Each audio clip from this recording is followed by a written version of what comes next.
Hi, I'm going to demo for you how to convert your CAD files into PDF to use in your Photoshop poster. In my case, I'll show you. Here's my construct. I decided to crop out my garage just because I felt like it's not selling the client anything special, and it gives me more layout options, graphic design wise, if I have more of a rectangle here than this like kind of notch up at the top. So what I did is I created a new view that I called Photoshop Plan, where I XREF'd it in. It's still at a 1/4 inch scale, and I cropped down my block here to cut off my garage. And then I added some break lines here just to finish it off to make it look neater. So now to plot it to PDF, it's a lot like what we've been doing all along. I'm just going to type in plot, but this time we don't have a title block or anything like that. So we're going to go to have the name be Adobe PDF, and properties. We're going to make sure it's in black and white. So we're going to hit custom properties, paper quality, black and white, say okay again, say okay, because this isn't anything special, so I don't have to worry about saving it. I'm going to have it on HD paper. I'm going to have it fit to paper, meaning I want it actually to expand its scale to fit the whole page. So in this case, this plan, when you put it on your poster for Lynn, your notation underneath is going to be not to scale, because it's not printed at a scale where you can take out a scale ruler and measure it up. And this is just more so you have more options design wise. So we're going to say window, and then we're going to crop it like that. And then we're going to preview, and it's pretty good. It's sitting there on the page pretty well centered. It's filled it up nice and big. Double check with Lynn if she does want it to scale, because I'll walk you through it, but we're going to generate it a little differently. But this option gives you the most play with it in terms of how it's going to fit on your Photoshop page. So we're going to save that. We'll say okay. I've done a couple already, so I'll just call this one 3, just so you can kind of see what it looks like. Oops, there we go. All right, and it's going to come up, and there it is in my Adobe Acrobat. Opened it up to confirm it. Looks good, so we'll close that down. All right, and then over here in Photoshop, oh, there's one I did earlier, so we're going to close that. And we're going to say nope, and we're going to close that one too. All right, so if you're starting from scratch for this to create your poster for Lynn, you'll be creating new. Normally when we have these printed out to display in our classroom, we're doing them at 24 by 36, and you can do that on the horizontal or the vertical.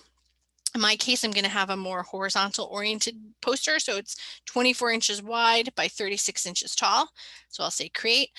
So this will be the base of my poster I'd be creating for Lynn.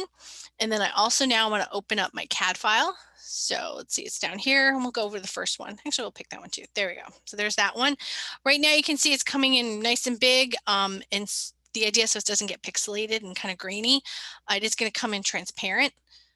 That's fine. So my furniture's all there. It's a little hard to see. I'm going to leave it transparent because it gives me more options when I play with it on the poster over here. You can, however, color in the background white if you wanted to. You create a new layer and just color it in white.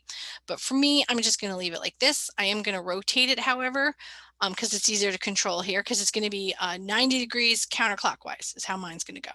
So there's, you can see that's where my garage is right there. I'm going to name it CAD plan because I like naming my layers. So we're going to copy that one. So Control C, go back over to my poster, Control V. There it is there. Now, honestly, that's too big for my poster because I'm going to have a title, and I'm going to have at least 1 or 2, maybe 3 images from my SketchUp model. So in my case, I want to be able to make that a lot smaller.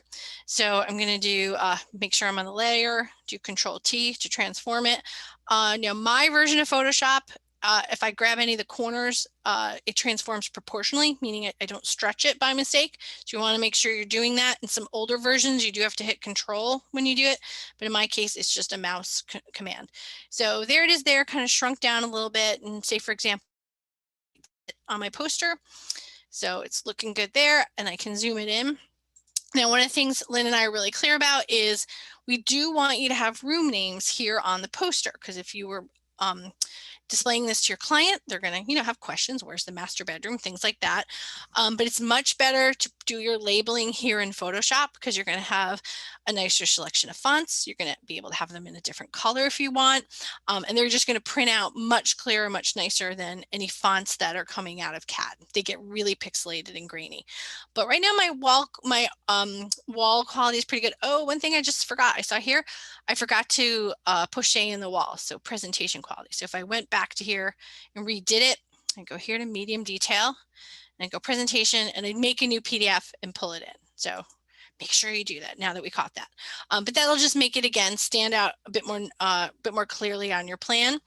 The other thing to think about is, say for example, I'm standing here and I'm going to have a rendering of my kitchen.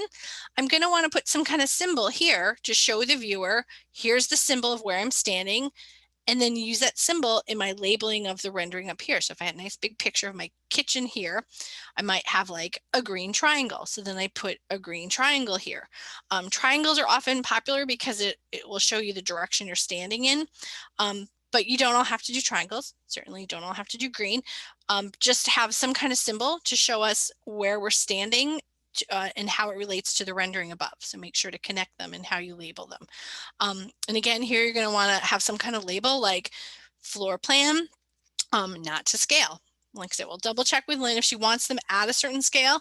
I can make another video and walk you through that. But this is basically how we're going to go from our CAD file here and save it as a PDF and then open it up in Photoshop and then resize it down to fit our poster. So hopefully that was helpful, and let me know if you have any questions between now and when you have to do your poster. I can make other quick videos as needed too. All right, thank you.